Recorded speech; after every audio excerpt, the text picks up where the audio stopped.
investments, right? They are well known, they're widely used by investors. Alternative investors are essentially any investment that doesn't fall into the traditional space, we can take as alternative investments. Alternative investments don't necessarily have a specific definition. There's no universally accepted definition. They are non-traditional. And like, for example, alternative investments are things like gold, corn, real estate, private equity, right? Land, art, so cryptocurrency. These are all non-traditional investments. Historically, when you look at traditional investments versus these non-traditional investments, we have found that there is a very little correlation between the way shares move, bonds move, cash, these movements versus alternative investments movements, right? Now, for example, you might think stocks and bonds are unrelated, but there is some relationship, right? When between stock markets and bond markets, when stock markets are doing well, or at least we can say when interest rates are coming down, stock markets will tend to do well, bond markets will tend to do well, and vice versa. There are some relationships that you can build. But when you think about alternative investments have shown little or no correlation, very low correlation to these traditional assets. Usually, alt investments are not listed on an exchange and they are not as highly regulated as traditional investments are. So, and they have low liquidity, lower levels of liquidity. I mean, this is easy to understand when you think of something like land, right? Land, buildings, not listed on an exchange, not regulated, transparency is not there. Liquidity is not, it's not as liquid as you're buying a share or you're buying a bond. Okay? And what is the connection between land prices and stock market prices or bond market prices? Very low. Correlations are very low. So low correlations mean that these are actually good types of investments to add on to our portfolios because of diversification. We talk about the benefits of diversification. So if I can find assets that have low correlation with each other, so I have stocks in my portfolio, I have bonds in my portfolio, but to better diversify, these are good investments to have in my portfolio, like gold, other commodities, land, are good investments to have as a part of my portfolios, which will give me good diversification benefits. So alt investments here, what we're doing is we're actually just categorizing them. These are very fluid categorizations, right? You can, some of them at least, not all of them, you can move across categorizations. It's very fluid. But what generally we can identify alt investments under 5 different categories, where we talk about commodities, real estate, funds, collections, and other, right? Anything else. So commodities, we generally categorize into 3 main categories again: agriculture, energy, and precious metal or minerals. Versus, so agriculture, when we're talking about agriculture, like corn, wheat, agricultural products, oil, energy, oil, gas, as well as like gold, silver, copper type of minerals or precious metal. Real estate, we can talk about, and we'll talk about this as we go along. Direct investments in real estate and securitizations or REITs. REITs stand for Real Estate Investment Trusts. Real Estate Investment Trusts, REITs. Yeah. So we'll talk about REITs in detail in a little bit. And then we've spoken about this, so we are not going to touch on these today because we have already spoken about these under different sections. Private equity funds, venture capital funds, which all come under the same category of private equity, as well as hedge funds, right? So these types of funds where you're investing in, it's not public equity, right? So private equity will have different features. Although you're investing in shares, You're investing in private companies that don't have the same type of liquidity. So they will have different features in terms of correlation. So these also will fall under the alternative investment category. And then you can have art collections, car collections, automobile collections, wine collections. So different types of collections that you can have. Again, these are collections where, art, with time, depending on the artist, can accumulate value, can be a store of value. So is wine. Depending on the vintage of the wine, where it is from, right? It's a store of value. Cars, for example, these are different other types of investments you can make. So people make investments in watches, for example, high-end watches. So different types of alt investment categories that you can have. Again, places where you can store value, which can be bought or sold, has a fairly specialized, but there is a secondary market where you can buy and sell these. And then in the other category, things like, for example, intellectual property, patents, which you can, again, intellectual property, you have it, you can earn additional revenue from it, right? Other intangible assets, crowdfunding, SPACs. Actually, crowdfunding and SPACs, again, you can, like I said, it's fluid, can categorize it here as well. Cryptocurrencies like Bitcoin. So these are all different types of alternative investments that you have, which you can look at some broad categorization classes. So with alt investments, things that you have to understand are looking at these investments.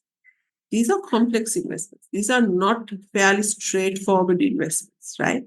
We're thinking of things like artwork or even land and property or Bitcoin, cryptocurrency, for example. These are complex investments. So they have multiple things that will impact their returns. For example, when we come to the commodities section, I'll take gold as an example and show you the different types of things that can impact its returns. So when we talk about complexity, we're talking about the fact that it is not one thing that will change the pricing of that asset, right? A lot of the time, these assets are leveraged. Leveraged because they want to amplify their performance. So you borrow and buy, leverage to amplify performance. Like in hedge funds, for example, right? You would amplify performance through borrowing. Derivatives of commodities are automatically leveraged. So there is very little transparency in these instruments, limited or no historical data. We don't have a lot of data on land prices, for example, right? And you don't have a public exchange or a proper secondary market. You have a secondary market, but you don't have a proper formalized secondary market to be able to buy and sell these assets in. High volatility, illiquidity. So these are some problems or risks that we face in alt investments. So understand that alt investments are not for everybody. A lot of the time you see that everybody, although it's a good diversification tool, everybody can't afford it. Everybody can't afford to buy a piece of property and have it as part of their portfolio, right? Everybody can't afford to invest in artwork, in watches even, right? Even in watches, you might say, okay, but watches. No, but watches can be as high as 2 million, 5 million. It depends on the type of watches that you're talking about. The automobiles, right, for example. So there's some of these are speculative in nature, like, for example, cryptocurrencies like Bitcoin, highly speculative in nature. You can go up a lot, so can you come down a lot? The volatilities are so high. So alternative investments are high risk instruments in general. And therefore, these types of investments are not for everybody. Which is why when we talk about private equity or when we talk about hedge funds, you will often see they are not regulated. There is very minimal types of regulation that is there for these types of instruments. So what type of regulation is there? The regulation is there to say, okay, these are the types of accredited investors that can invest in these types of instruments, for example. So most of the time you see that these types of investments, land, property, real estate, commodities, gold, silver, old cars, automobiles, these luxury watches or artwork, fine wine, these are geared towards wealthy, sophisticated investors, right? And institutional investors. So this is not an area, although it is a good way to diversify your portfolio, it is not affordable for everybody. Which is why alt investments lie in the sphere of most of the time investments made by HNIs, high net worth individuals, as well as institutional investors. Any questions?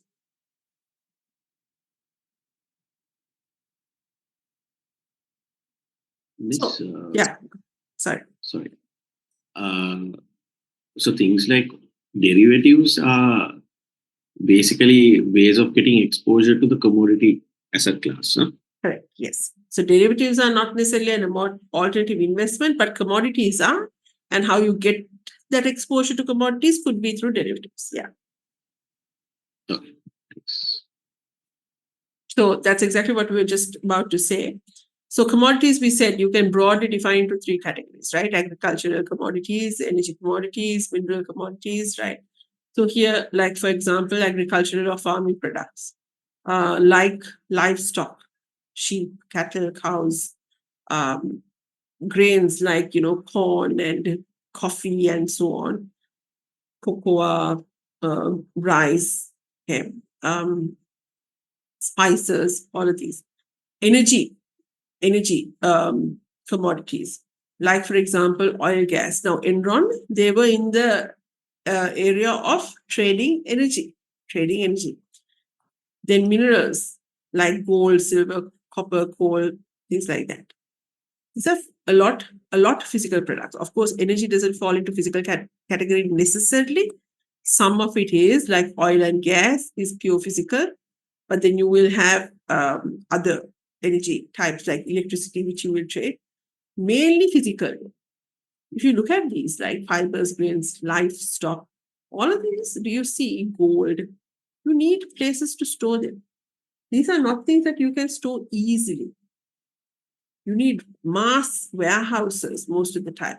Gold, you don't need mass warehouses, but you do need safes. So, because their returns, because they are physical products, there is a problem in terms of storage.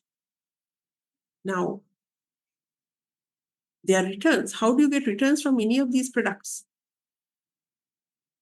Cocoa, barley, corn, rice, cotton, cows, sheep, gold. How do you get returns?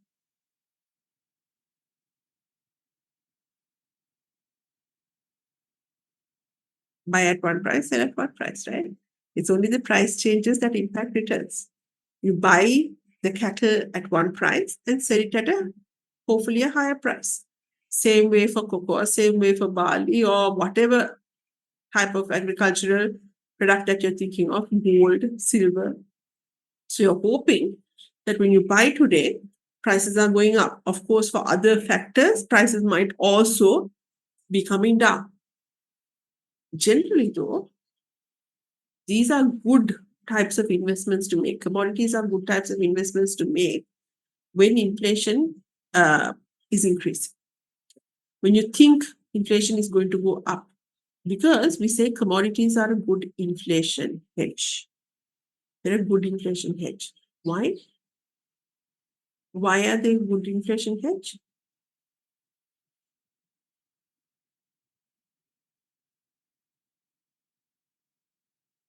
The prices of these go up with inflation. With inflation, right? I mean, that is inflation. Inflation is the fact that the prices of your goods are going up. If you own the good, great for you, because you own something where the prices are going up and therefore you can sell it now at a higher price. So it's a good inflation hedge. You have a good like corn or barley or cocoa or rice or whatever, where the prices are going up, and that is what it meant by inflation. And with prices going up, you can sell it, make a profit, and then buy other goods in which the prices may have gone up, but your wealth has also changed accordingly. So we say commodities are a good inflation hedge. They have no correlation, just like we discussed. And a lot of the time, investors don't take direct exposure to commodities because you actually have to hold it, right? This was the problem we said when you want to invest in commodities. You have to invest large amounts of money, and there's storage problems, insurance problems. There are problems like that. So because of this, other ways that you can get exposure to commodities include derivatives is one. Derivatives in way of forwards, futures, options, swaps. You can buy cotton futures, gold forwards, livestock, cattle. Remember, we spoke about all these different types of derivatives, futures, contracts that were available. So this is a way for you to get exposure. Now, with derivatives, if you remember, you got exposure to the product by having the ability to buy or sell in the future at a certain price.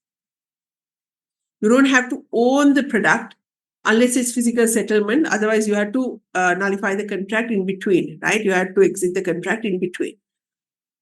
But you get exposure to the product through derivatives. And with derivatives, you are leveraging because your initial margin is either 10% or 20%, a smaller component of the price of the actual product. So because of this, you are leveraging. So you are taking on higher risk in terms of the amount of money that you can gain or lose when these product prices change. Then, other than derivatives, you can buy index bonds, right? Commodity linked bonds. Now, we spoke about this when we were doing the fixed income section, and there we were talking about inflation hedging. And we said under inflation hedging, you can have treasury inflation protected securities. Okay, treasury inflation protected securities under inflation hedging. So where you have where you're buying securities that go according to or move according to inflation. Similarly, other than TIPS, so TIPS is one way. Some countries issue bonds that are indexed to these commodities. So, for example, you can issue gold-linked bonds or oil-linked bonds, where the bond's payment depends on the price movement of oil or gold, for example. So you can have inflation indexed or commodity indexed bonds. So by buying these bonds, you again get indirect exposure to commodities, because direct exposure would mean insurance, it would mean storage, right? Large quantities of money required to be invested. But if you buy a bond that is linked to the commodity, that is indexed to the commodity, you won't have all these problems. You can also buy stocks of these companies. So the company's profitability depends on the price movements, right? So you're getting an indirect exposure by buying a company that is involved in the production of mining and production of gold, for example. Mining and production of some sort of either cotton production, right? I'm not talking about the end good, I'm talking about the raw material, extraction of oil. So by buying these types of companies, again, what are you doing? How will the company make profit when oil prices are going up, right? So these companies will do well in situations where commodity prices are going up. So that's another way for you to get exposure. And ETFs, remember? ETFs.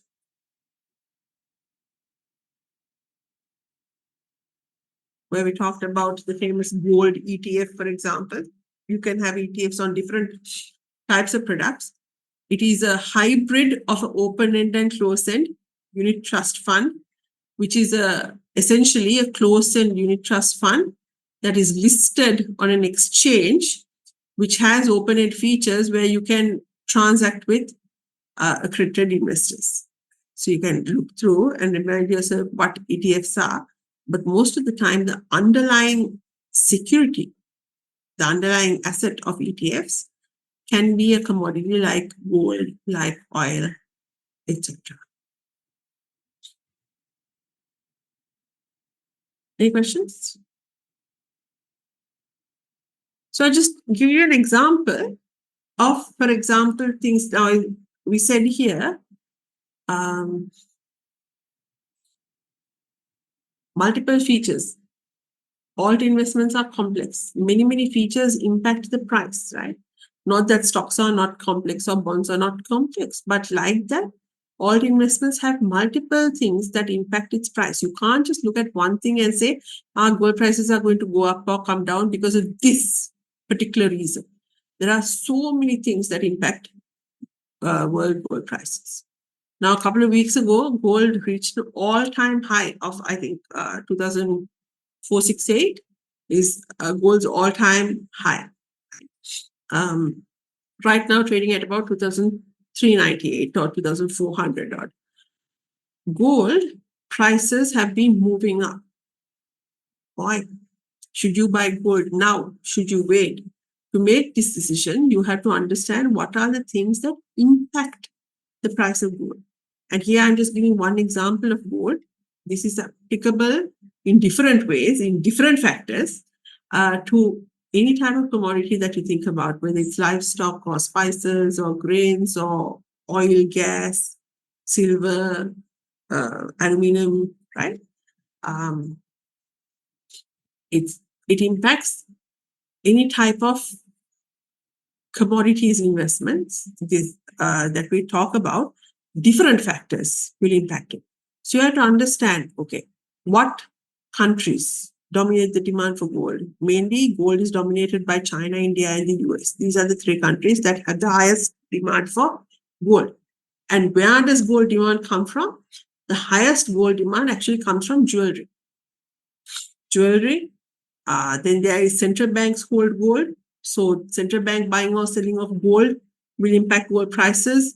Technology, because you use gold for conduction purposes, right? So in your chips and all that, there are certain instances where you will use gold.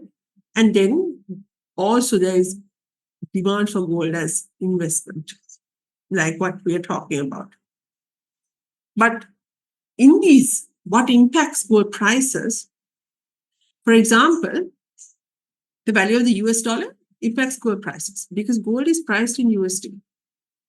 Mainly, gold is priced in USD. Therefore, if the US dollar becomes stronger, gold becomes more expensive, right? So generally, we say price of gold is inversely related to the value of the US dollar. The stronger the US dollar,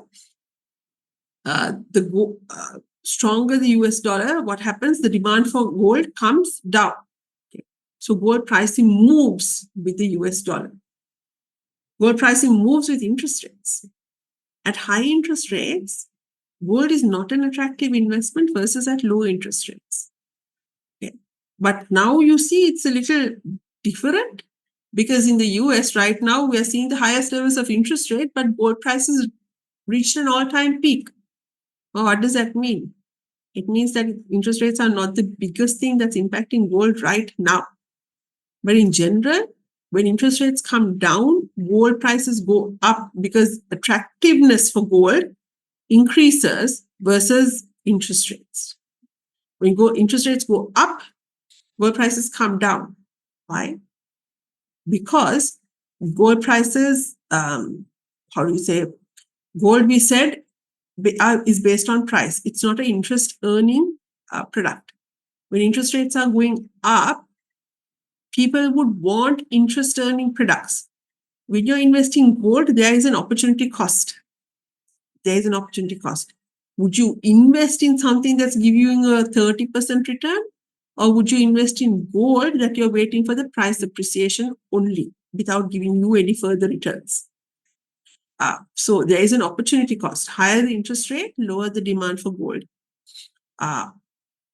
uncertainty. And right now in the world, there's a lot of uncertainty. Uncertainty impacts the prices of gold. Gold is generally what we call a safe haven asset, right? That means because gold is a store of value, it is an asset that is, how do you say, it is a scarce resource. Right? It is a scarce resource in terms of the fact that there is limited supply. You have to extract it, and therefore there is a certain quantity that is available. And because of this, we call this a scarce resource. And when there is uncertainty in the world, we don't know what will happen to money. We don't know with wars coming, when there are wars going around in the world, it impacts our perception of how usable the money is, right? It impacts inflation. It impacts commodity prices. It impacts goods prices. Gold is a safe haven asset where it's a store of value. In that sense, people rush to gold when there is uncertainty. So, which is why during COVID, we saw gold prices really shoot up.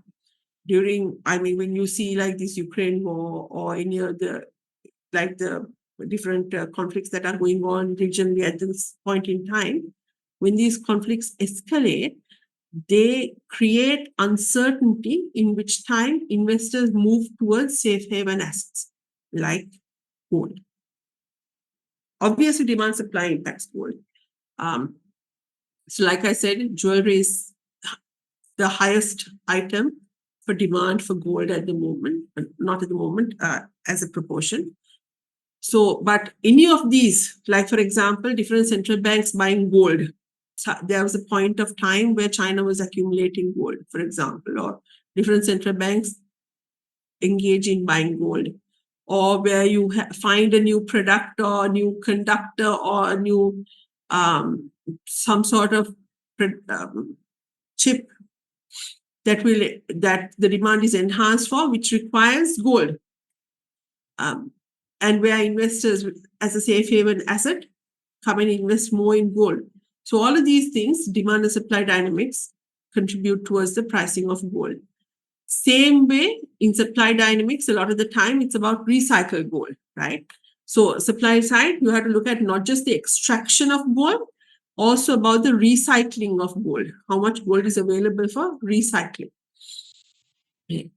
And we generally say gold is a good hedge against inflation, because gold prices tend to perform well when inflation is rising. So that's just an example of when we talk about commodities as an investment, the different complexities that we have to think about.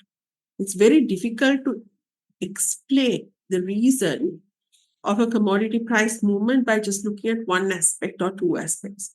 You have to, because commodity prices are impacted by multiple aspects globally.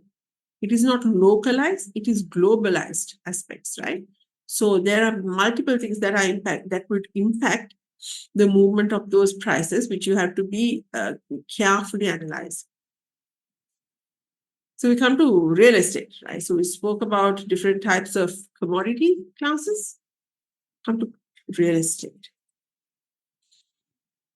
So in real estate, you can talk about actual real estate, direct investments in real estate, and derived investments in real estate. So direct investment in real estate also, I can divide it. Non-value added real estate, value added real estate, and value adding real estate. Non-value added real estate is simply land. Value added real estate is property, where you've built on that land. Okay? So land and buildings together. Value adding real estate is where you're harvesting in this, like timberlands, for example, where you're harvesting timber, mines or paddy, right? Value adding real estate is where you're using that land to generate or cultivate, to generate a revenue. So these are the different ways that you can make money by investing in real estate? Just buy the land and sell it. Buy the land and develop it, value-added real estate. Or buy the land and cultivate it. Cultivate it either through like trees in the sense of timber or paddy grain type of like cultivation, or mines like coal mines, gold mines, right? That's also value adding real estate where you're generating revenue using that real estate asset. What is derived investing in real estate? That is non-direct investing in real estate. So without buying the land, because to buy the land, I need multiple millions of money, right? I need 50 million, 100 million, 200 million, whatever, depending on the size and the work that I need to put in for the real estate. Billions of rupees or millions of rupees, hundreds of millions of rupees of money would be required. But without that, I can also, for example, invest in real estate either through securitizations. Remember securitizations when we talked about? We talked about mortgage-backed securities, securitizations that are backed by housing loans. What are housing loans? Development of real estate. So how do you get access to real estate in this scenario? You go and invest in debt products that are linked to the way real estate pricing works. Like, for example, in true sale securitizations that happened in the US. The fact that the real estate prices were moving up meant that in terms of in case there was a default, you could sell your whatever housing mortgages, you could sell the houses and earn the money back. So you have indirect exposure to the way real estate prices were moving. So a lot of the time, we look at securitizations as a way of getting indirect exposure to the way real estate prices are moving. So I'm not talking about lease or hire purchase securitizations that happen in Sri Lanka. I'm talking about true sale, mortgage-backed securitizations, the type that was happening in the US. And then we also talk about real estate investment trusts. This is another way that we get exposure, indirect exposure to real estate. So what is a REIT? REITs are essentially, it's a way for individuals or institutional investors to get a return from real estate investments without buying the property themselves. So in a REIT, what would happen? You would have this company that would buy the property and generate. So you're looking at a lot somewhere in this region, right? It's not that it will not be here, but majority in this region. Okay? Value-added real estate or value-adding real estate. You buy the property, develop it, lend it, give it out, right? So for example, office spaces, selling apartments, selling office buildings, and generating a rental income from apartments or office space, right? What are you doing? You have a steady stream of revenue that is coming from investing in real estate. Now, even if you bought a land directly, wouldn't that be what you would be doing? What would you be doing? If you are for investment purposes buying a land, what is your ultimate goal from this investment? What are some goals from this investment when you directly buy land or land and property?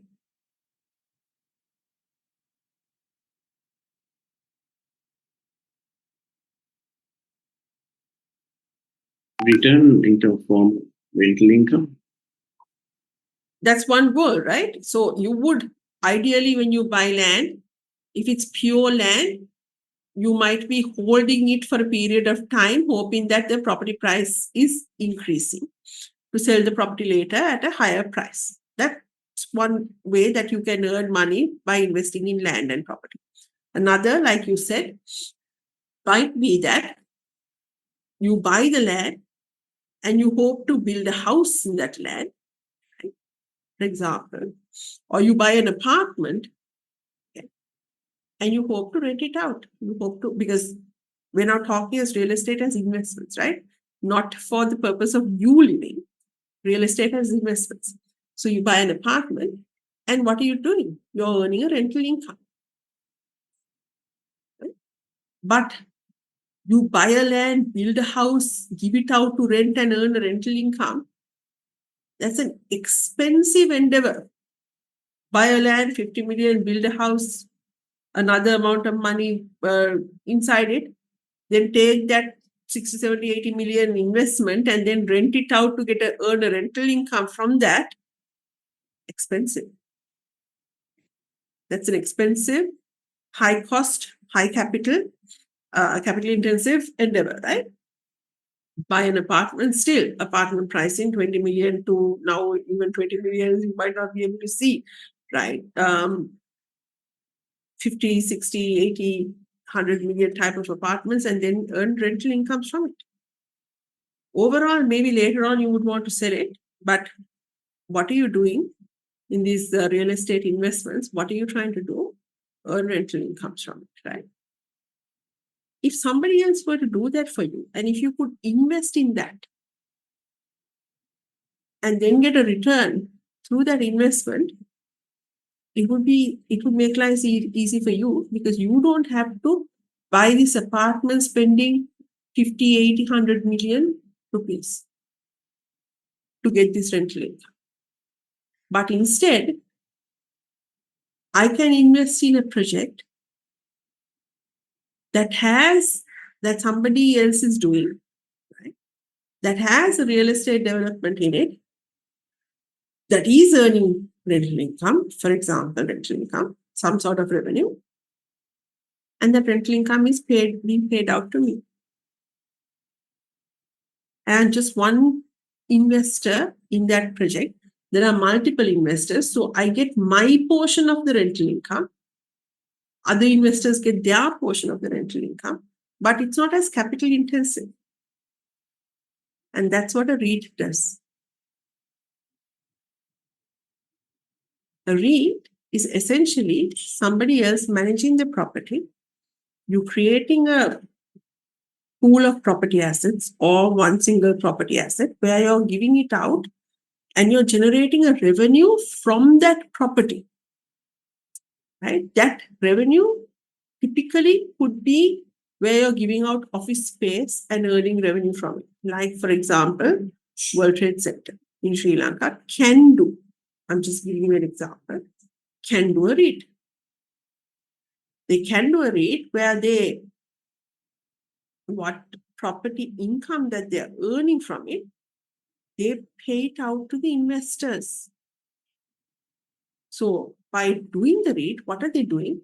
They're selling the property first, or transferring that property to this structure that we call a REIT, right? It is a trust. That's why we call it a real estate.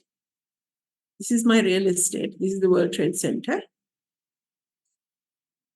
I'm taking that World Trade Center and transferring it into this trust, right? So it is a real estate investment trust. And then inside this trust, for transferring it, when I transfer this asset inside this trust, essentially there are other people, including me, the sponsor of this real estate, including me, who will buy shares in this trust. So think of this like a unit trust. It is a pooled fund. It's a pooled fund where multiple investors invest in this pooled fund. Okay? Now, this pooled fund is used, this money is used to buy this asset, paid as compensation to in lieu of this asset. So, for example, if World Trade Center manages overseas realty wanted to raise money to build Havelock City. Now they are finished, right? But when they did that, if the REIT rules were out there, one way they could have explored raising that money, other than through loans or whatever, could have been through a REIT where they offered the rental income through the World Trade Center to the investors in the format of equity, because you can offer the rental income of the World Trade Center to investors in the form of securitized debt as well, right? Here it's in the form of equity, where what do? You transfer this asset, either lease it or sell it. You transfer the World Trade Center to the trust. And now multiple investors buy or invest in this structure, right? And this trust manages this property. There is a property manager who will manage this property. Property manager who will manage this property. And whatever office space that has been given out, now everything belongs to this trust, because the World Trade Center, in my example, is inside this trust. Okay. And that money has to get transferred in the form of dividends to the investors. So, to be called a REIT, there are certain things that are required. So, for example, in the US says that at least 90% of your taxable income should be paid as dividends to the investors. At least 90% of your taxable income from this structure. So, this World Trade Center that's inside this REIT trust, right, gets all this revenue that is generated from all the office space that they have given, right? So they earn that money and that is their revenue. And then after you take out their costs, there is a certain taxable income that they will have. At least 90% must be paid out to the investors. So you can understand it's not, the cost is not, it's maintenance costs and upkeep costs and so on. You generate rental income, you have your maintenance costs and upkeep costs and whatever. And then the profit that you earn is really rental income. Okay? Now, if I did this whole project myself, I bought an apartment, I buy an apartment, I rent it out, I would still have certain costs. Because I'm an individual, I would not see that cost directly. Here it is accounted for, right? But I would still have certain costs for keep of the apartment, maintenance, whatever. I would have to pay maybe the in apartments you have to pay like these annual maintenance fees and things like that, and then you have to pay your municipality fees and things like that. So whatever.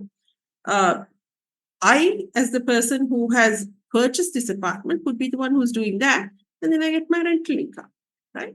So I have rental income, I have costs for that rental income, but as an individual, I don't feel it. I just think I'm collecting rental income. But I spent 50, 60, 80, 100 million to buy that apartment when I'm doing that investment directly. Here, I'm a unit trust holder, kind of, right? Unit trust holder, where I'm spending a certain amount of money, and this REIT requires that 90% of that income has to be distributed to me. So I get a rental income from my investment. It is like me investing directly in property, but with a pool of other investors. That's what a REIT is. Questions?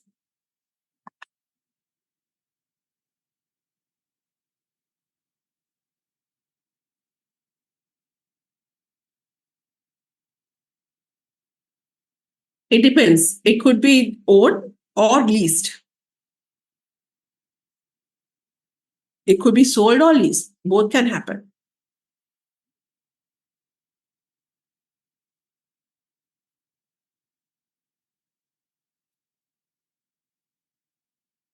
It has the physical asset, but it is not in the business of buying and selling assets. It can't earn profits from the buying and selling of assets.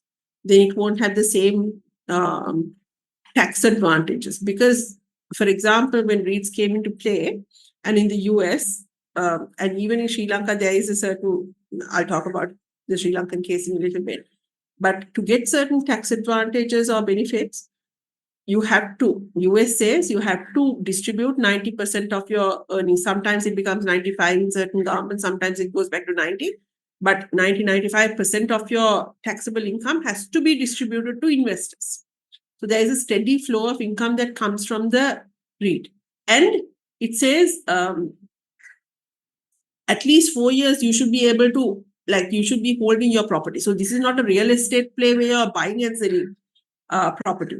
At least 30% of your income, or no more than maximum of 30% of your income only, can really come from property play where you're buying land and selling land. This is for steady income generating type of investments. Does that make sense?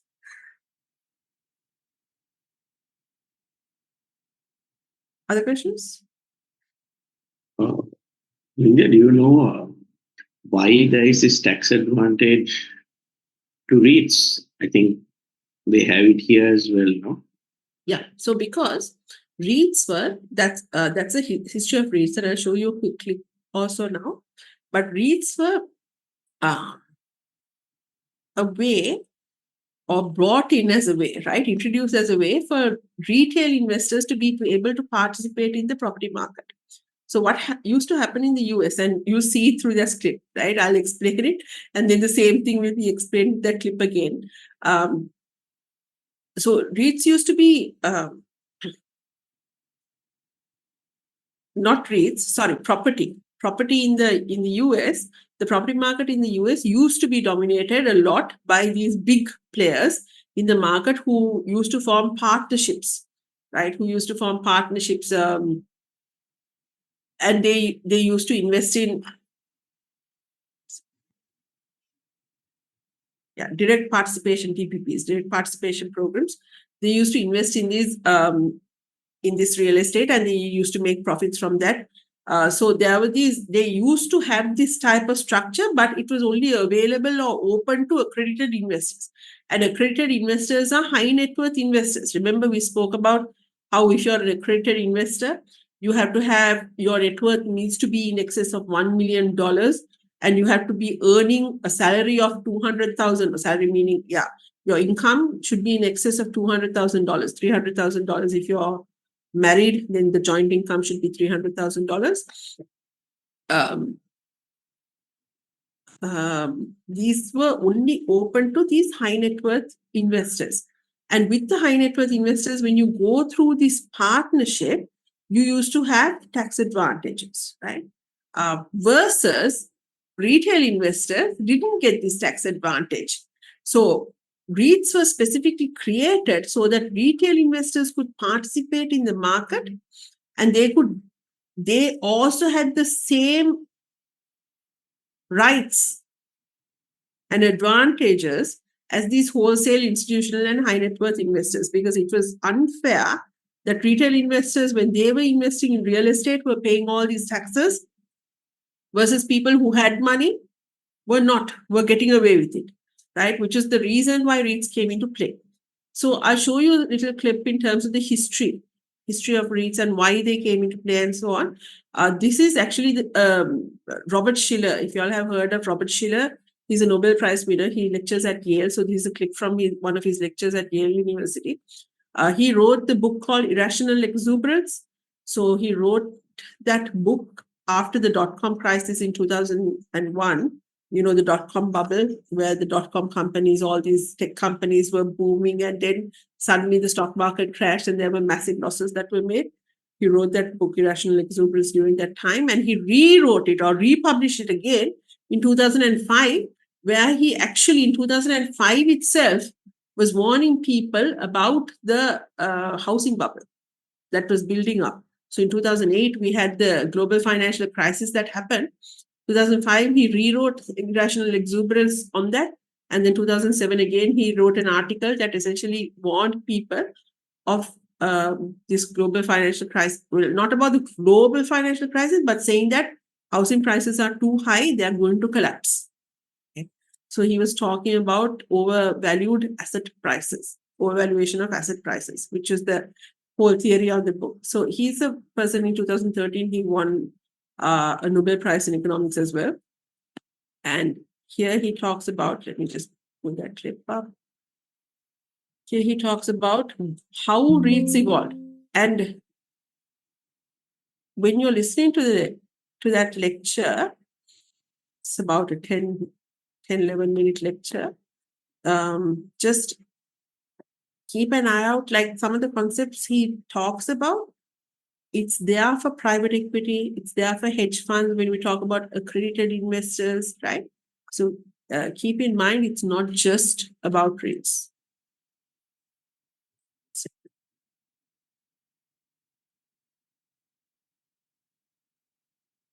This is Robert Schiller. So let me start by. You can't see the screen yet. Can you see the screen? No.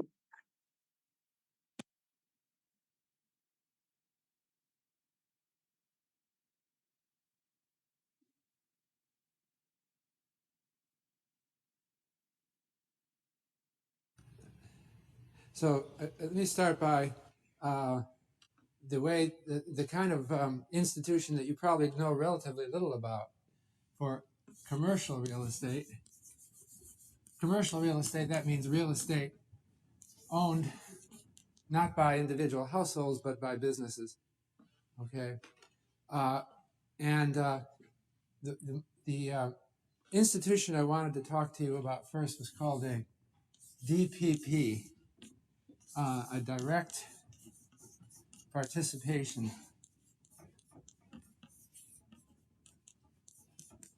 program, which has been traditionally the single most important form of holding of commercial real estate. So when you drive along and you see all these commercial buildings, you might wonder who owns them. Well, sometimes they're owned by corporations, but I think the more important institution is the DPP, which is a financial vehicle that owns commercial real estate on behalf of investors. And so the most important DPP is called a limited partnership.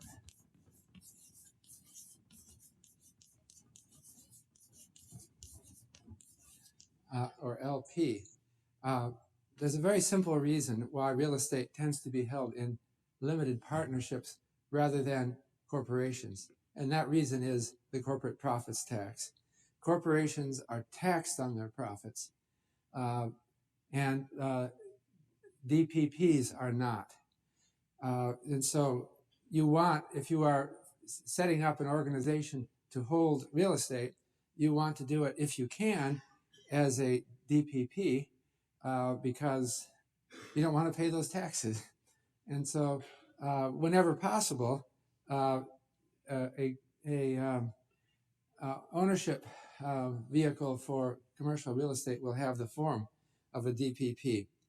And a limited partner is one kind of DPP, and it's not a corporation, so it's a partnership.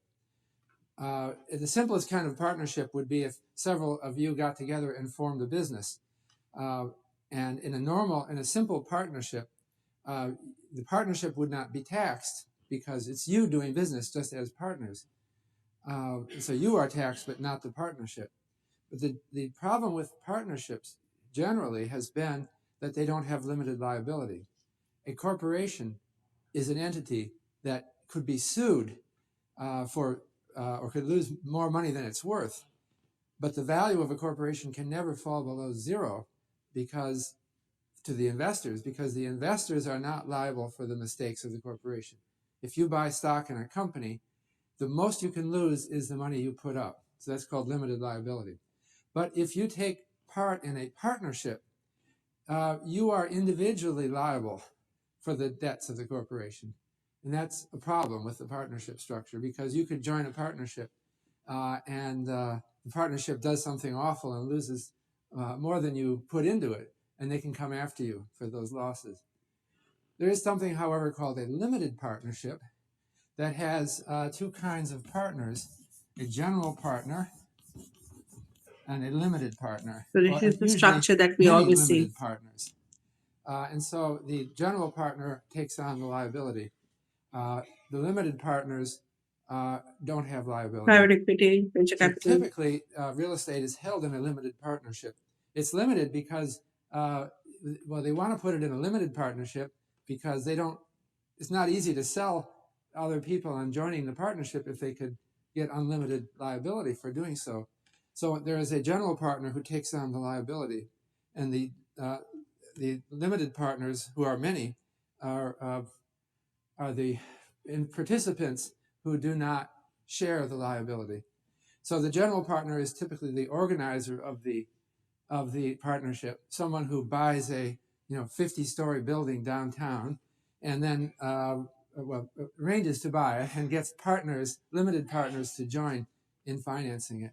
And so that's the arrangement. You have a general partner and limited partners, and you don't hear about DPPs. I'm telling you something that you probably haven't heard a lot about. This is not commonly advertised or described, just like hedge funds are not commonly advertised and described, because it is thought that DPPs are suitable only for wealthy and sophisticated investors. They're complicated. So the general rule has been that only accredited investors should participate in them. And so accredited, I mentioned this before, in the US and in other countries as well, there are similar things. We define an accredited investor is someone who can participate in a DPP or other sophisticated programs. And the definition is in Regulation D, which defines an accredited investor. And for many years now, to be qualified as an accredited investor, you have to have $1 million in wealth or income in excess of $200,000, or if you're married, $300,000 for the couple. In 2006, I mentioned this before, in 2006, the SEC proposed raising the definition to make it harder to be an accredited investor, but they haven't done that yet. So it remains at $1 million to do it. But nonetheless, DPPs don't advertise. So you see mutual fund advertisements everywhere. You don't see advertisements for participation in commercial real estate like this, because the government would be on their backs if they did it. Since it's available only to accredited investors, you can't be advertising because everyone would see it.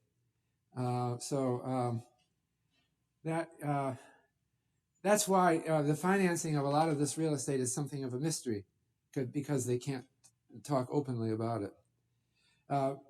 So these DPPs go back a long time, but there began to be complaints about them because people said, well, why is it that because I'm not an accredited investor, I can't get into real estate like these other people do? Why is it, why isn't there something offered to me that's like a DPP that's available to everyone? Or another way of putting it, the government is effectively saying that unaccredited investors are free to invest in corporations that invest in real estate, and they're subject to the corporate profits tax. All right? Wealthy people have the choice of getting around the corporate profits tax. So in a sense, the tax structure was regressive. It was saying, we're going to have lower taxes on rich people than on ordinary people. And that didn't seem fair at all. So there was a complaint aired about DPPs in the late 1950s. And people said, let's change it. Let's make it so that everybody can have something like a DPP. So Congress finally acted, and it was in the year 1960 that Congress defined a new investment vehicle called a real estate investment trust. And this is for everyone. A real estate investment trust is for small investors, although wealthy big investors can invest in it also. They had to make a distinction. So these are called REITs, R-E-I-T, real estate investment trust. Congress had to make a distinction between these and corporations, and it's kind of a subtle distinction because there's a lot of corporations that own real estate. Like, for example, Walmart, all right?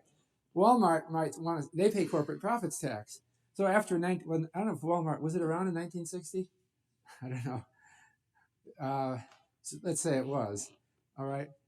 Walmart, after the 1960 Act of Congress, would say, hey, we're a real estate investment trust. We own real estate, all these all these stores.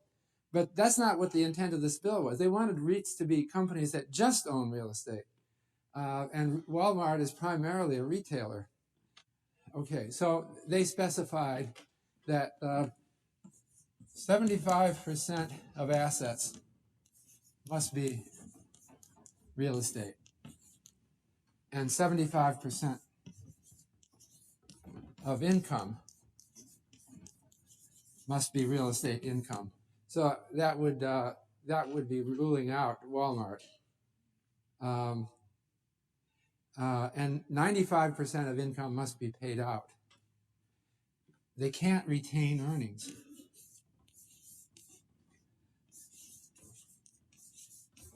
That limits it further. They're supposed to be like a pass-through vehicle. They're owning real estate on your behalf, so they shouldn't be retaining earnings. Also, they had to be long-term holders. It had to be less than 30% of income from sales of properties less than 4 years.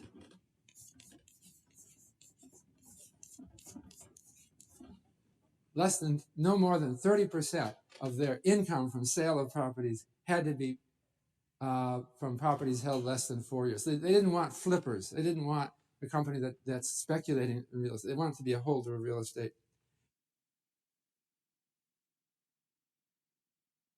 Any questions?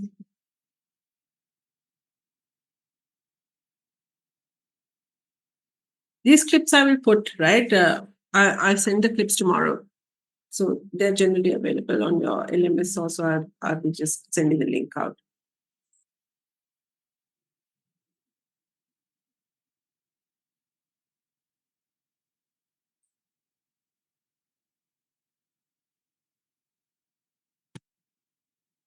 No, so they're not. The framework for REITs became available for Sri Lanka in 2020. But unfortunately, we still haven't, although the rules are now there, we haven't really seen any REIT come into the market. And part of the reason is because the tax treatments, there are still some problems in terms of, for example, transferring the REIT to the trust, right? Here you have a 4% tax now. When you look at transfer of the building to the trust, the sale or transfer of the building to the trust, there's a massive tax on transfer. There's a 4% stamp duty that's involved. So that immediately increases the cost of the REIT, making it not feasible for investors.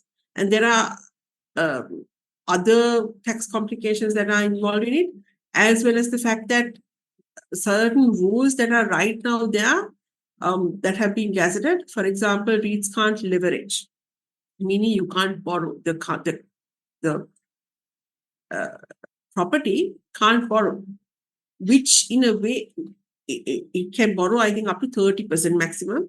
It can borrow, but that is not enough sometimes if you want to do new investments or if you want to do a whole revamp of the property. So these are certain limiting factors of all these people who considered doing this transaction, the REIT.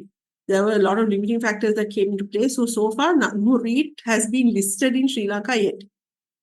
But you understand now that why REITs came into play was to give retail investors the chance to invest in property and get the same type of pass-through benefits that larger high net worth investors used to get. Because high net worth investors, together, a couple of people together, you have 50 million, you have 50 million, few of you together can invest 500 million and buy a big building, right? 500 million or a billion, 10 of you or whatever can get together, buy a big building, and from that building, you can be earning money, right? You can be making returns from that partnership. That's what he was talking about. And because it's a partnership, it's simply a few people getting together and doing a venture. Because it's a partnership, there is no corporate tax for the partnership. But you have to pay your own personal income taxes, but there are no corporate taxes. Now, on the other hand, when retail investors invest in a company, let's take the World Trade Center, for example, Overseas Realty, for example, Overseas Realty, you invest in the company, right? So a similar type of investment, you can have a few big investors getting together, creating a partnership and investing in that company and then earning a return from that company, from that investment, sorry.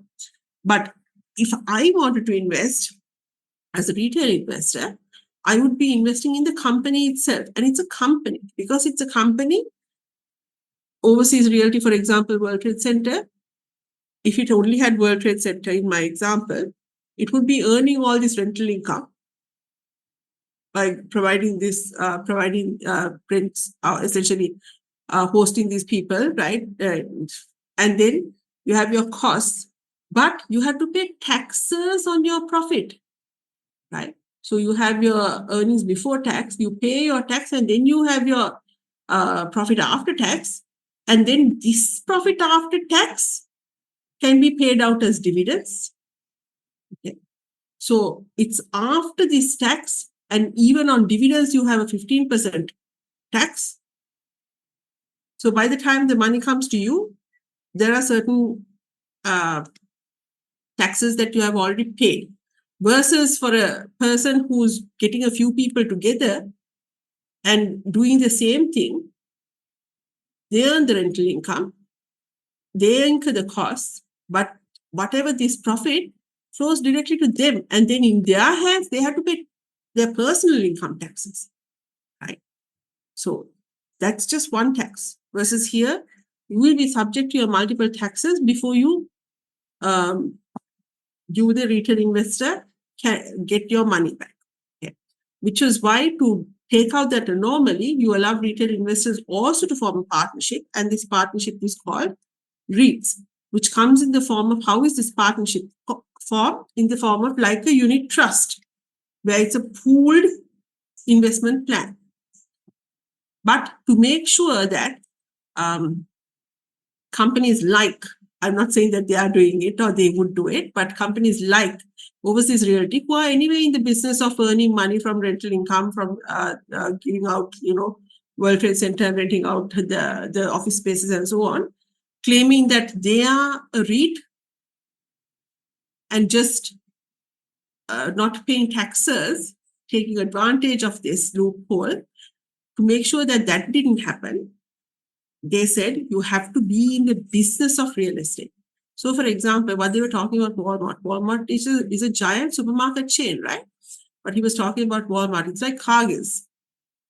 Cargill has a lot of real estate. They are primarily a supermarket chain, but they have a lot of real estate. They can claim to be a REIT if they wanted to, because they have massive amounts of real estate, which they can be franchising out and earning money from it. Okay. So, because of this, to make sure that this doesn't happen, that just because you own real estate, you can't claim to be a REIT, which is why these different rules came into play to say that, a certain percentage of your assets, a high percentage of your assets must be real estate assets. A high percentage of your income must be from real estate, directly from real estate income, like rental coming in from apartments. renting out apartments or renting out office space or whatever. And these have to be paid out, because that's why these investors are investing in this. They want to get a income from property. So you have to give them the income from property. Otherwise, you can hold that inside without paying dividends. If you don't pay dividends and then you can utilize it, we're not looking for capital gains to a REIT, right? You can get capital gains, but that's not our main purpose. Our main purpose is to earn an income, steady flow of income, which is why they say 90% of your taxable income has to be paid up. Now, you would have seen in the lecture, he said 95%. That's because from time to time, these regulations change, right?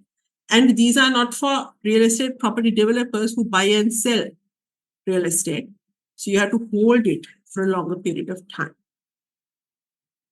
So this is why there's this analyst from Morgan Stanley who essentially gave this famous quote to say, REITs smell like real estate, look like bonds, walk like equity. What does that mean?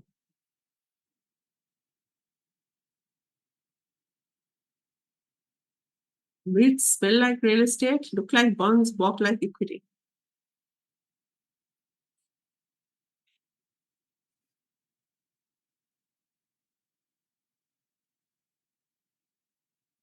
Yes. Like coupons, yes.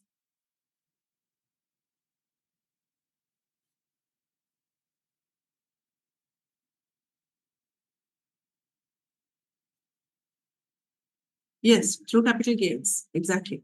Right. So it has the feel of all three. It is real estate, but you're not directly buying the property. It is like a bond because you're getting the steady flow every year or every 6 months or whatever. 90% of the taxable income will be paid out. And when you say 90% of the taxable income, yes, you will have small fluctuations in the dividends, right? But in general, you will see that these dividends are pretty steady and equal. Why is it pretty steady and equal? Because, like, for example, World Trade Center on full capacity or full occupancy would be giving you each year pretty straightforward rental incomes, right? And next year, maybe there'll be a slight increase because of rental adjustments. But you would have a pretty straightforward understanding of how much your coupon is going to be. It's not a coupon, it's a dividend, but it is like a coupon. And it's still, I'm investing in shares. So it is still equity. Still, I can, if the share price goes up, make a capital gain from it. So it has the features of all three. Now, one thing that I do want to highlight here is that just when we say 90% or 95% of taxable income, sometimes when you say taxable income, I mean, you're taking out costs, right? So, for example, this is quite big. Like, for example, let's say REITs generate your, let's say your earnings before interest, tax, and depreciation, right? EBITDA is $100 a share. And you pay interest of $20 a share, and your depreciation is $30 a share. Okay. And you pay dividends of 54. Does it satisfy this 90% requirement? Your earnings payout requirement is 90%. Does it satisfy the 90% requirement? Because it looks like your EBITDA is essentially your earnings before paying any interest and depreciation. It's like, I mean, there's not much else in terms of cost that you will think about when you think about building management, very marginal costs, right? So this is pretty much in terms of your operational profits, right? And only 54% of that is being paid out. It doesn't look like 90% of your operational profits are being paid out. But once you look at your taxable income, your 100 minus your interest and your depreciation, right? And you look at 90% of that,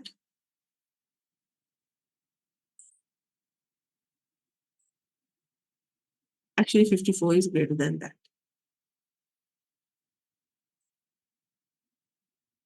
So you are okay. You are still satisfying your payout requirements. So with REITs, the advantage is you don't really have to have a lot of money to invest in real estate, and still you can get like a rental income from real estate investments because they pay out steady dividends. They are easily liquidated, meaning because it's shares, right? So it's not like you're buying a land or an apartment or a building and giving it out for rent and suddenly you don't have money and you need to sell that apartment or sell that property. That's not easily liquidated. But with a REIT, it's a share. It's easily liquidated. Okay? Even if you have bought 50 million worth of shares instead of a 50 million worth of apartment, 50 million worth of shares is more easily liquidated than a 50 million worth of apartment, right? Where you have to find a seller for a more non-transparent illiquid asset. So it helps in terms of diversifying your income. But obviously, it is not like it is not an actual direct investment in real estate. So therefore, you will be impacted by market risks. Okay, so this is what we talked about in terms of the history, right? Everything that was said in that lecture is condensed here. And I will put the lecture up as well. So in Sri Lanka, in July 2020, SEC published the rules for REITs. SEC published the rules for REITs. They essentially said these are the rules that you have to follow when you do a REIT. And part of the rules was that you have to pool money from the public. You can either purchase or lease a property to a trust, right? So you have this property. You can either purchase or lease it to a trust. This trust is what we call the real estate investment trust. And when you purchase or lease it, 80% of the money that you raise from investors, 80% of the money that you raise from investors to purchase or lease this property must be used for the sake of the property. So if you want, for example, to purchase an 800 million property, you can raise ₹1 billion from this. Why do you raise that additional? You can raise exactly 800 million, or you can raise up to $1 billion. Why you raise higher? Because if you want to do any improvements to this property, for example, that can be done through the balance. So here also in Sri Lanka also we have a minimum dividend distribution of 90%.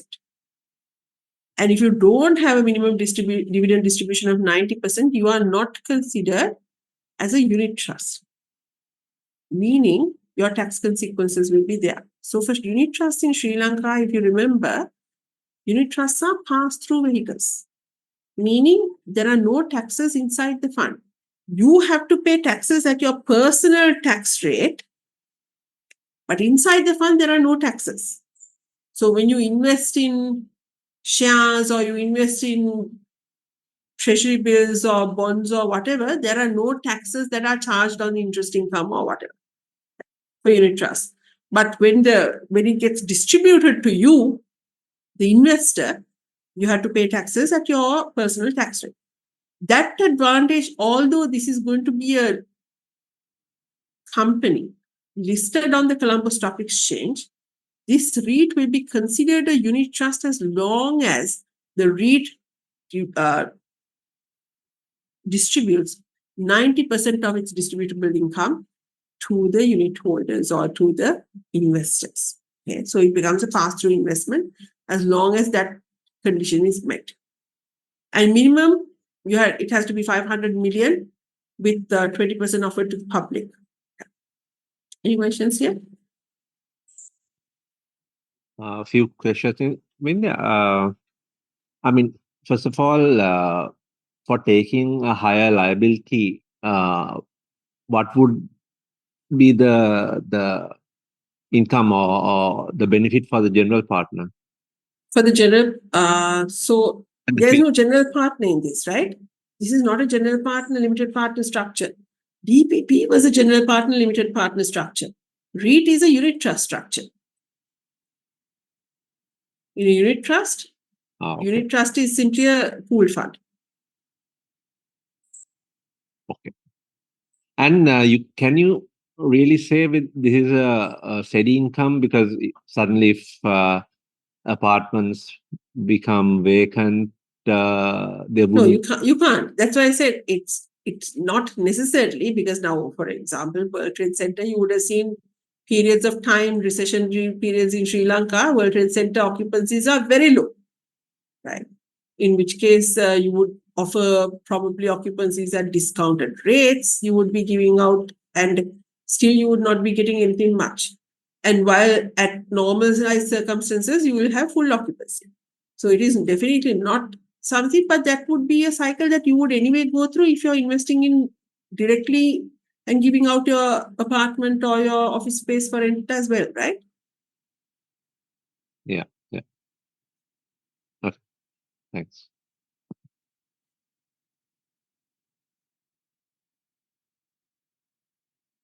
So REITs, you can do actually with a lot of time. It's not necessarily just limited to office spaces or rental income, right? You have office REITs. These are what we call, when you do a REIT on an office building, that's an office REIT. But you can rent out warehouses. You can do a REIT on warehouses. That's also possible. You can do a REIT on parking spaces. So, for example,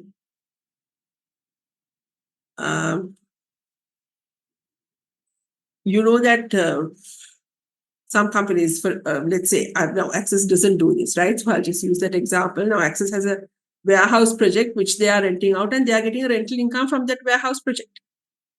So what they can do is they can sell the REIT if they want to raise money today.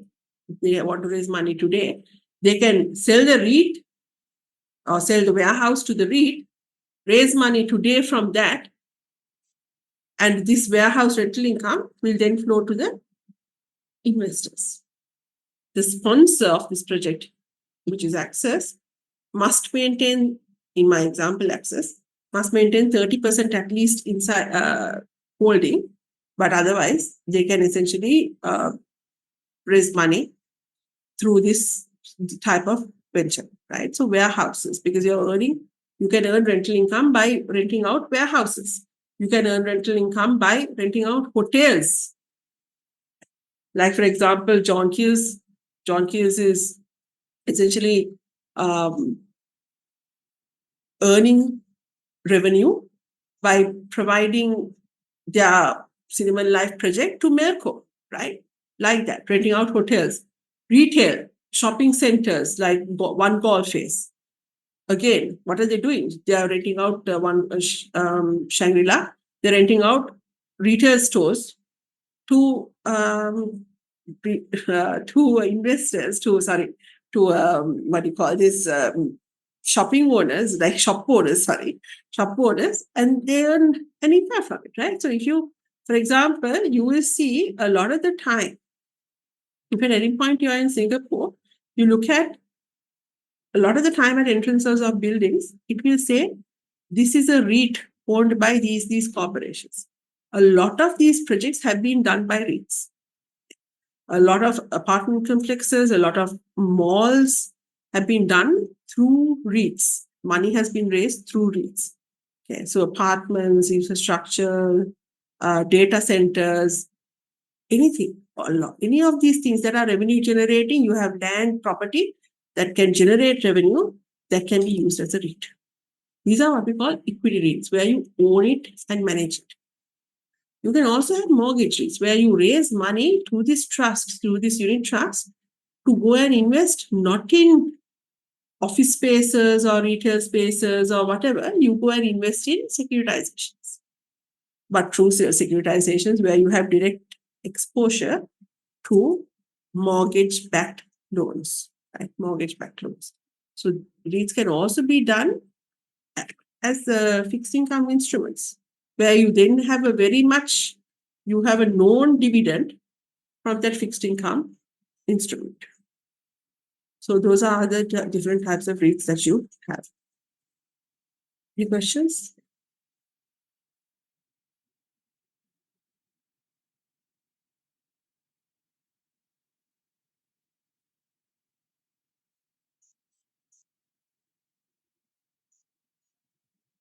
Unit trust. The trust is not applicable for taxes, right? So when you have a unit trust, it's a pooled vehicle. No? You have all these investors who have pooled investments, and then the fund manager will take these investments, invest in the stock market or bond market, earn the return, and then the return passes back to the investors. Investors are taxable at their personal tax rate. Inside the fund, you're earning interest income. You're earning income, right? But that income is not taxable because it is passed through to the unit holders.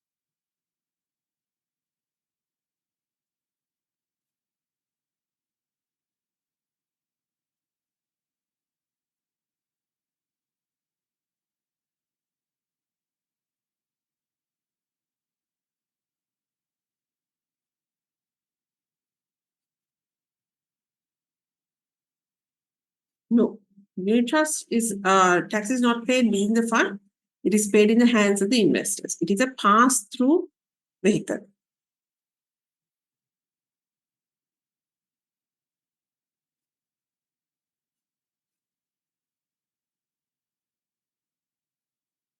Okay. So cryptocurrency, I'm going to skip today. We'll do that tomorrow. Sorry, yeah, go ahead.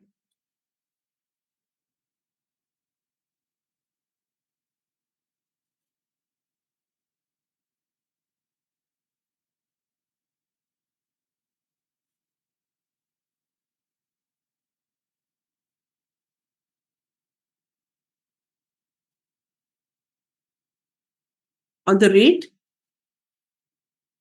So on the REIT, everything is a pass-through to the investor. The investor will have to make the payments depending on the type of income that is earned. The only thing is why REITs have not become popular in Sri Lanka or not popular. There has been no REIT that has yet been listed in Sri Lanka, is because of these still ambiguities in taxes, right? Although all of this has been said, there were like budget proposals to reduce stamp duty to 0.75% at the point of acquisition of the asset. It still remains at 4% because 4% stamp duty is at provincial council level. So because it's at provincial council level, it's not something that the parliament can do and reduce this, right? So although the budget proposal came through, still the tax remains at 4%.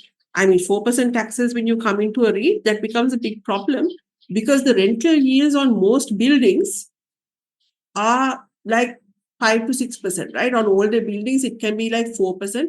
On the newer buildings, it can be like 8%. That's the rental yield. Rental yield means the rent that you're getting per the square footage that you're utilizing, the cost of the square footage that you're utilizing. So if the rental that you're getting is 8% of your cost that you're utilizing, the capital that you're utilizing, that's very small, right? So for every 100 million that you have paid for this building, you get a rental of, let's say at the high end, 8 rupees. And then from this rental, you have to reduce all the costs that is directly associated with the building. And now because it's inside a REIT, you have to pay the property manager, you have to pay the company secretary, you have to pay the trustee, you have to pay the fund manager. So there are other costs that are inside the REIT. By the time you come here for 100 million, maybe, I'm just saying, it will be like 2 rupees that you're left with to distribute to the investors. So who's going to invest in the REIT at a 2% yield for the 100 million that they invested? Right? That's part of the reason. And then in addition to that, if you have this transfer cost of these 4% coming in, then your cost of the 100 million goes up even higher, right? So then your yield comes down even more. So taxes have played a big part in terms of the fact that REITs have not really, nobody has been interested in floating a REIT or doing that type of IPO. REITs generally are attractive in low interest rate environments. That's one of the reasons why after 2020 was a good time to come out with REITs. It's a very good time because interest rates were very low in Sri Lanka, right? 2020, 2021, interest rates were 5-6%. It's the perfect time if anybody could have done a REIT to have done it. Because, but 2% is still not enough, even in an environment where your interest income is 4-5%. So REITs not being able to leverage, because there are certain restrictions in terms of leveraging. If you leverage, at least you can enhance these returns. Not being able to leverage means that these returns can't be enhanced also. So those are some of the problems that you faced, and this is why you don't see a REIT that has happened in Sri Lanka at the moment.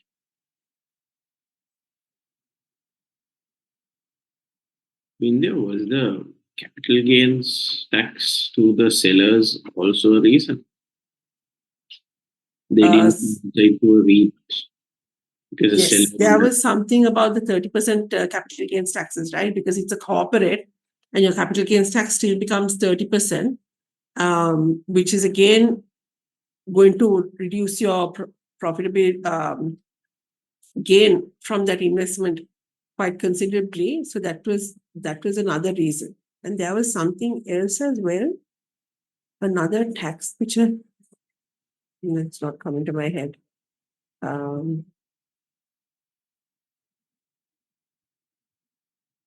But capital gains tax wouldn't be there for the individuals, in terms of the real estate investment, because the capital gains now come in the form of a share market increase, right? But for that to happen, you would have to see a price increase in the property. That depends on how the property prices move at that time. What I mean is when the For the sponsor, right?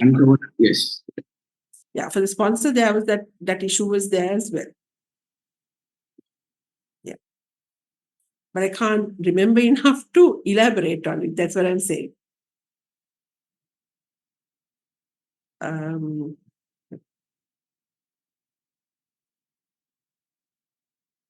So Bitcoin I will do tomorrow.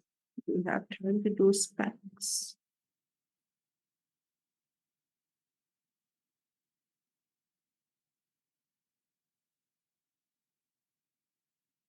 Let me touch on a very small topic, crowdfunding. So I'll jump right to the back, right? Because we have about 15 minutes and because we want to finish a little early tomorrow, hopefully I can do a little bit of couple of questions, paper questions with you after doing Bitcoin and specs.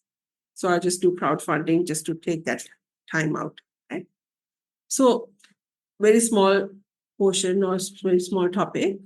Part of in terms of your alt investments, crowdfunding, you can either put it under funds or you can put it here. But what are we trying to say here in terms of crowdfunding? Crowdfunding is simply the concept of getting many, many people pooled funding.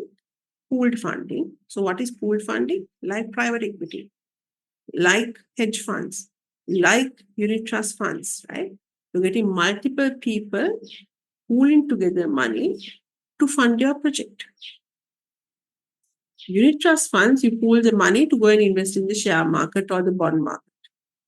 Private equity, you pool funds together of multiple investors to go and invest in private equity.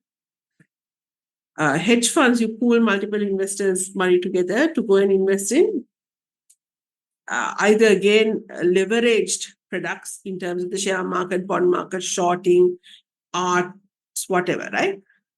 Higher risk products. Here, crowdfunding is also pooling together money by multiple investors to invest in a project. So, especially for startups, especially for inventors who want to do small projects or who want a platform to raise startup or early stage money, right? You can go to a VC. VCs again, although they are there, that's why that facility is there. A venture capital fund is there to help startups. Early stage financing, where you have an idea, you go to the venture capital company and you tell them your idea, and they help fund it, they help finance it. But obviously, they are profit motivated people. They are working on behalf of their general partner, working for their profitability as well as their limited partners' profitability. They are not going to give you money out of sympathy, right? You would need to really support your idea. And so it is one method, but there are a lot of costs that are involved. And you have to give away, in the venture capital company, it's part of private equity. You have to give away a portion of your equity also. You have a company that you would like to own 100%, but with a venture capital company, they would say, no, I want a board seat. No, I want, and I want to invest in your company. I want a 30% stake or a 50% stake or something, right? You'd have to give away a stake. When you do crowdfunding, what you're doing is you're literally using virtual platforms, the web. You're using virtual platforms and you're asking you and me. This person is saying, I have this project. This is what I'm going to do. This is the types of specifications of the product that I'm going to make. And if you would like to invest in my product, please give me money so that I can make the product for you, for example, right? So you have different types of crowdfunding platforms. Crowdfunding is actually like a VC fund, but it is not a fund. It is very informal. It is a platform where you directly ask the investors to come and invest with you. Because in venture capital, you have a formal structure, right? You have a venture capital company, you have a GP, and you have LPs. Forget about the accredited investors and all that. This is a structure where you have an owner and investors. Owner and investors who will then go and find companies to invest in. And they will ask for a shareholding of that company, and they will invest in that company. Now, in a crowdfunding platform, this is a centralized process. Crowdfunding is more decentralized. Crowdfunding decentralizes this process. It takes away the middleman. The middleman who says, give me your money.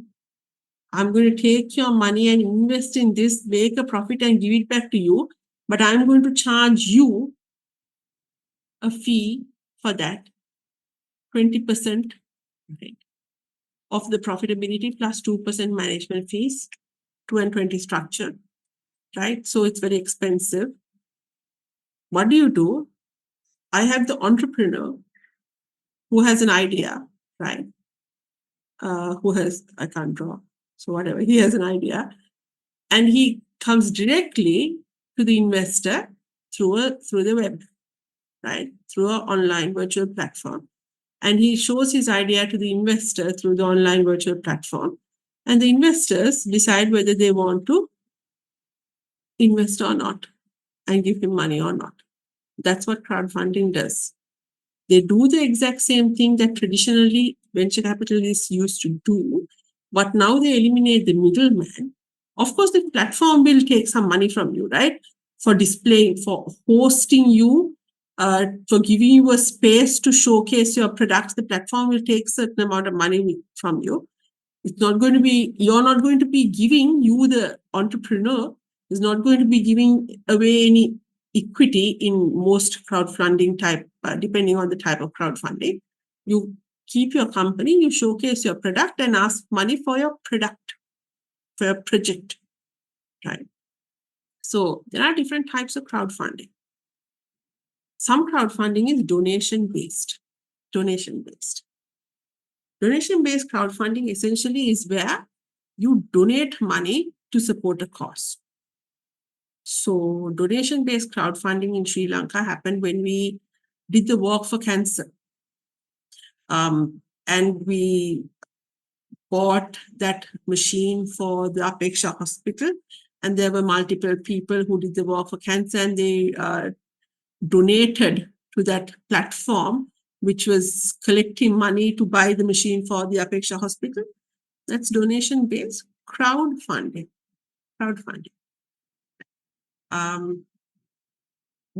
GoFundMe. GoFundMe is a very famous donation based platform where a lot of the time people come in and they say that they, for certain things that they want to raise money for, right?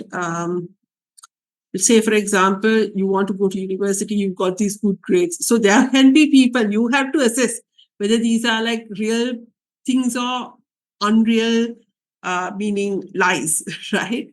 But you have to make that assessment. But genuinely, there can be cases where people come in, they want to raise money for certain projects, for certain personal reasons, to do the next, for example, operation. Sometimes people come in saying that, they want to go to this university, they've got acceptance, but they don't have enough money to get into university. Things like that, donation-based funding. Okay. So they put out their story, and depending on what people want to help and how they want to help, there'll be donations that are given. You don't expect anything back. You're simply making a donation. Reward-based crowdfunding is where these are the backers, the investors who invest with this entrepreneur, right? Reward-based crowdfunding is where you get a reward for the investment. So this is where the entrepreneur says, like, for example, Kickstarters and Indiegogos, right? Where these type of crowdfunding platforms, you give money to the entrepreneur for a project. So he says that I have this project where, like, I'm planning to do this product. And if you're interested in investing in this product, come give me money and I'll create the product and I'll send the money to you. I'll send the product to you. So you get a reward. Then you can have much less common, but you can have credit-based and equity-based crowdfunding platforms too. Credit-based crowdfunding platforms is where you borrow money. So this is where I can actually lend money to you for an interest rate. So with my money, without putting my money into a bank deposit and earning a return from that FD, or putting my money into a unit trust fund and earning a return from my investments, another way is I can lend you money. And then you have to pay me back over a period of time with interest. So we negotiate the terms, and we can do that. And you might want, let's say, 500,000 rupees, right? But I might be lending you 10,000 rupees because that's all I want to lend from you. And the crowdfunding comes from the fact that multiple people will be doing the same thing.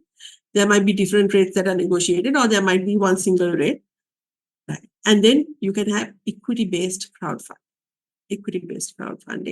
where just like VCs, now you're looking at giving a portion of your company, giving a stake of your company to these backers, where you receive shares of the company in exchange for the money that you're pledging. So just to show you,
Okay, sorry, there was too much external noise. Right. So you can see this is Kickstarter, one of the crowdfunding platforms. Like this, you have multiple different crowdfunding platforms, right? 262,000 projects funded, $8 billion towards creative work with 96,000 backers or pledges received, right? 96 million backers or pledges received.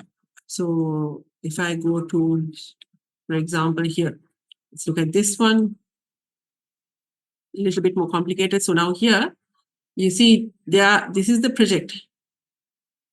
So you can go in, the Woburn X2 Pro.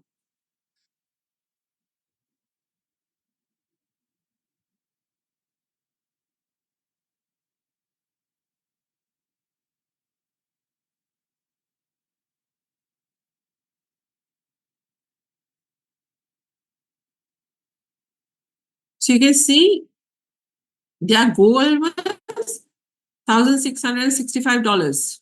But a lot of people have been interested in this project. So with 41 days to go, they've essentially started this. They are raising money over this period of days, and there's 41 more days to go of this project.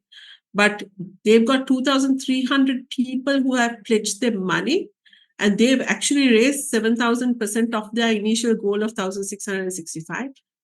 They've raised 127,000 US dollars, right? So you can decide to back this project if you want to. You can see what they're offering, multifunctional lighting choice. And here you can see these are so they'll put out the different specifications of the project, right? They'll put out how this project, how they're going to do it, one light endless possibilities.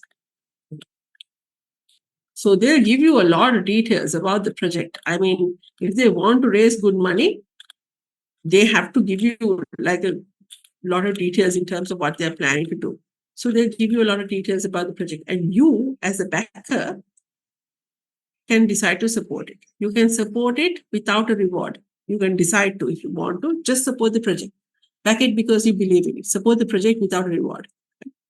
Or you can, these are reward-based crowdfunding platforms, so you can support it for a reward.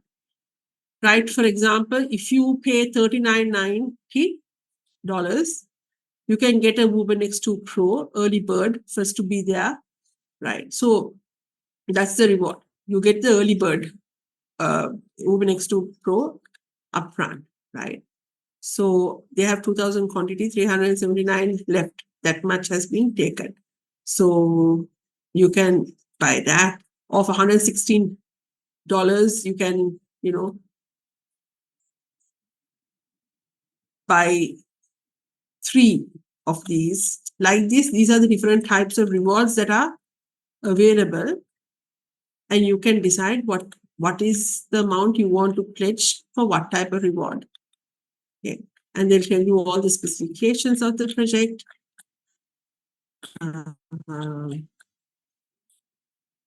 You can see it's quite comprehensive. And what are the types of rewards that you can get? And this is the timeline for their production. Right now, June, July, we are here, launch on Kickstarter, right? So they've now done the appearance design, prototype has been developed, production, testing. They're now in Kickstarter, and in August, they hope to go into mass production and deliver these rewards in September. So that's the type of project that you can look for. And you can look through any of these projects and decide whether there's anything that you want to help out on or back. Let's search if there's anything on Sri-Lanka.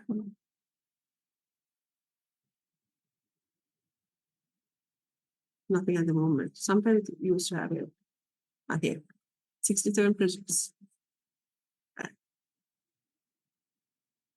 Launching soon.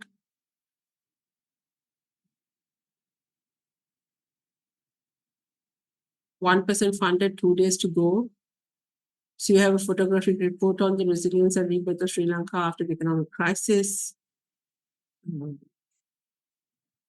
Launching soon. These different projects. So they're looking to launch. They haven't started yet, coming soon.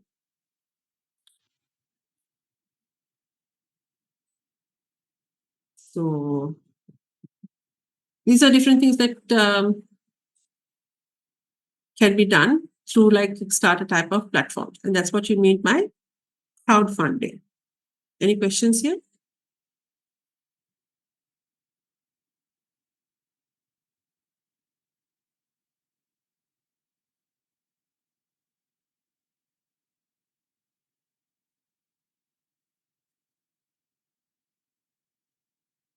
Mhm.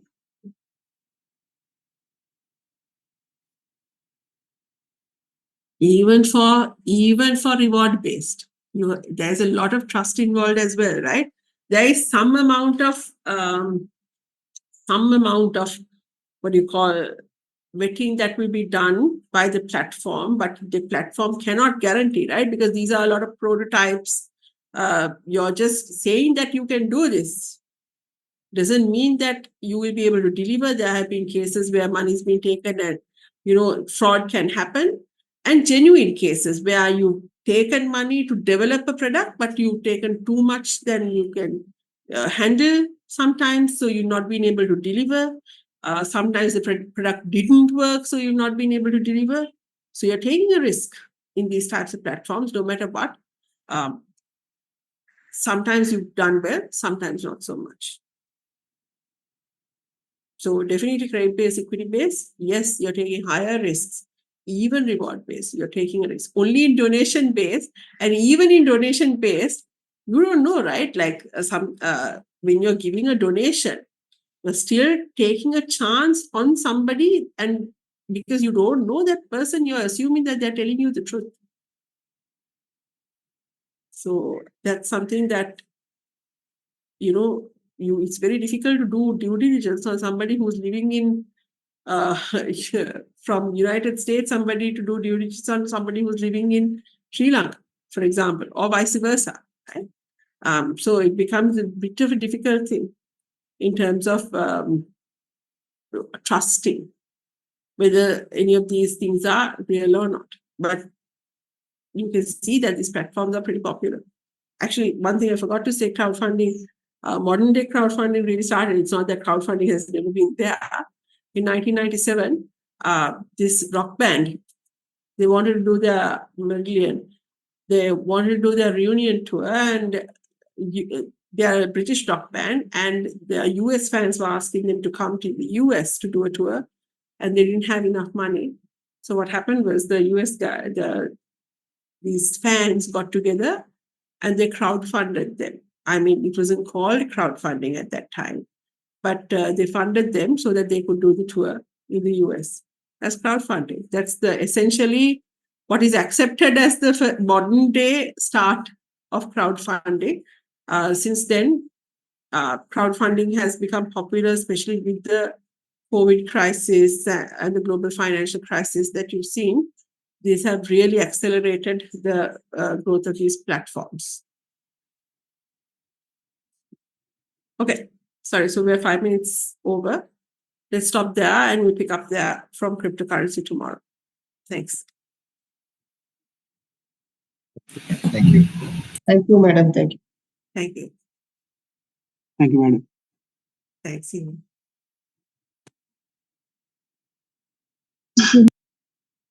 Thank you, Seema.